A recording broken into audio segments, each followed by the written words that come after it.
Have you ever stopped to think about how much the world around you shapes who you are? Not just your personality, but your choices, your actions, even your deepest desires. It's a bit unsettling, isn't it? This idea that we're not entirely the masters of our own ship. In 1927, Ivan Pavlov, a Russian physiologist, conducted a groundbreaking experiment that would forever change how we understand the human mind. He was studying digestion in dogs, a seemingly mundane topic, but what he stumbled upon was revolutionary. Pavlov noticed that his dogs began to salivate not just at the sight of food, but also at the sound of the footsteps of the assistant who brought the food. This simple observation led him to a profound realization. The dogs had learned to associate the sound of the footsteps, a neutral stimulus, with the arrival of food, an unconditioned stimulus.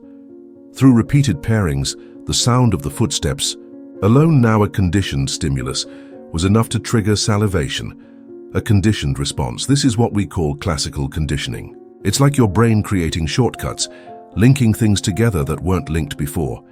It's why the smell of freshly baked bread might remind you of your grandmother's kitchen, or why a particular song can instantly transport you back to a specific moment in time. These are all examples of how our brains are constantly forming associations, often without us even realizing it. But here's where it gets really interesting. This isn't just about dogs and bells or smells and memories. Classical conditioning plays a far greater role in our lives than you might imagine. Think about it. Have you ever felt anxious walking into a particular place, like a dentist's office, even if you've never had a bad experience there? That's your brain associating the environment with a potential threat, based on past experiences or even just what you've heard from others. And what about cravings? If someone is trying to quit smoking, for instance, being in a place where they used to smoke or around people they used to smoke with can trigger an intense urge to light up. The environment itself has become a conditioned stimulus, eliciting the craving, the conditioned response. It's a powerful example of how our surroundings can sabotage our best intentions, even when we're trying to make positive changes. So, how does this understanding of classical conditioning help us in our daily lives?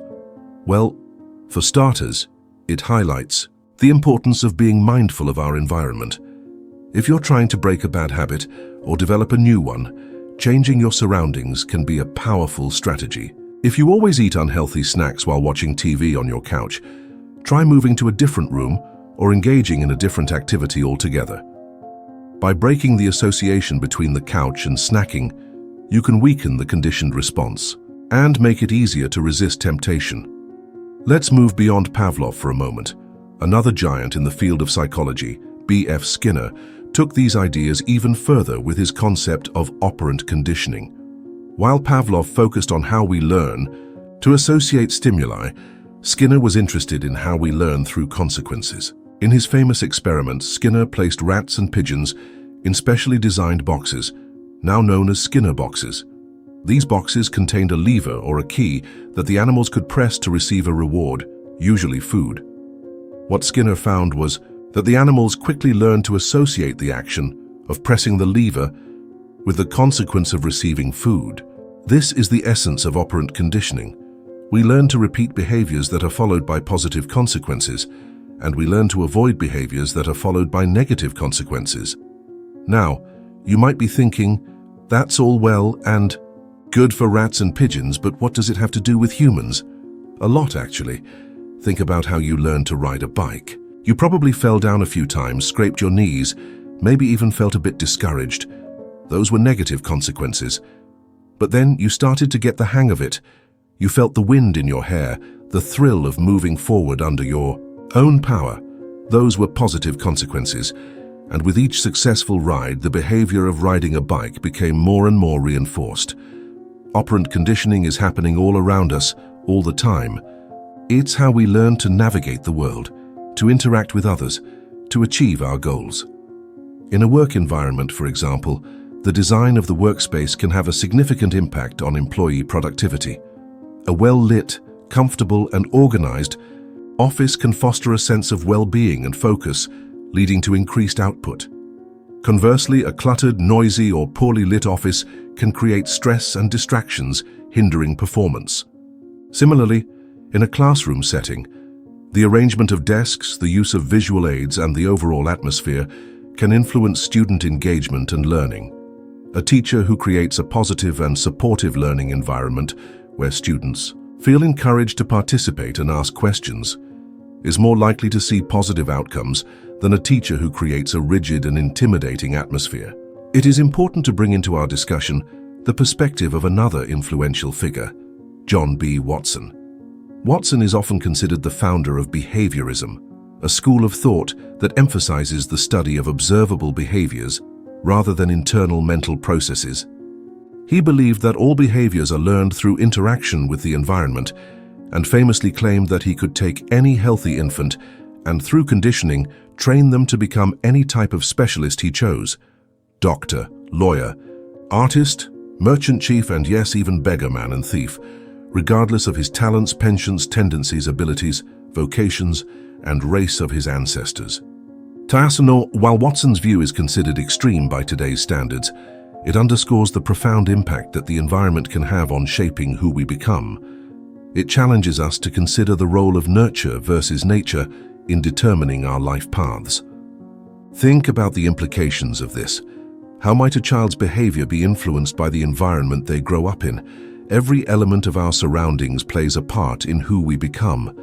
Now, let's consider another fascinating aspect of how our environment influences us: the presence of other people. Have you ever noticed how your behavior changes depending on who you're with? You might act differently around your family than you do around your friends, or differently around your boss than you do around your colleagues. This is because we're constantly adapting our behavior to fit the social context. One of the most famous experiments demonstrating this phenomenon is the Solomon Asch conformity experiment, conducted in the 1950s. In this experiment, participants were shown a line and asked to match it to one of 3 comparison lines.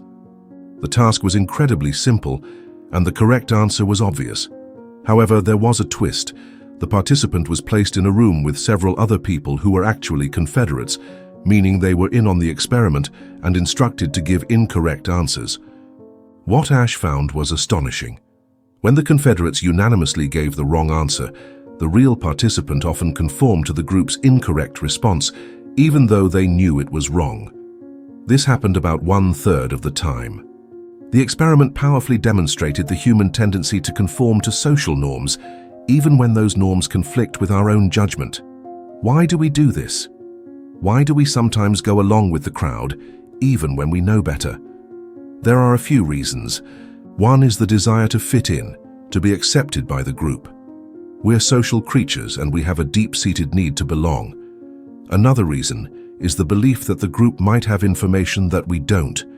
If everyone else is saying one thing, we might start to doubt our own perceptions and assume that they must be right. The Asch experiment has profound implications for understanding how social influence shapes our behavior. It helps explain why people sometimes engage in behaviors they wouldn't normally engage in when they're part of a group, such as rioting or bullying. It also highlights the importance of critical thinking and independent judgment, especially when faced with group pressure. But the influence of others isn't always negative. In fact, it can be a powerful force for good. Think about the concept of social norms. These are the unwritten rules that govern behavior within a particular group or society. Social norms can dictate everything from how we dress to how we greet each other to what we consider acceptable or unacceptable behavior. And here's the interesting part. We can leverage the power of social norms to promote positive behaviors. For example, studies have shown that people are more likely to conserve energy if they believe that their neighbors are also doing so. Similarly, people are more likely to donate to charity if they see that others are donating. By highlighting positive social norms, we can encourage individuals to adopt behaviors that benefit themselves and society as a whole. What we are starting to see here is that the power of the environment is not just about avoiding negative influences, it's also about creating positive ones. We can consciously design our surroundings to support our goals, to foster healthy habits, and to promote well-being.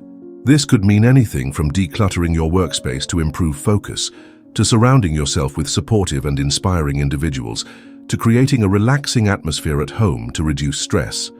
The key is to become more aware of how your environment is affecting you, both positively and negatively. Pay attention to how you feel in different settings, to the cues that trigger certain behaviors, and to the influence of the people around you. Once you start to understand these connections, you can begin to make conscious choices about how to shape your environment to better serve you. This is not just about rearranging furniture or changing your social circle, although those things can certainly be helpful. It's about taking ownership of your life, recognizing that you are not merely a product of your circumstances, but an active participant in creating them. It is about empowering yourself.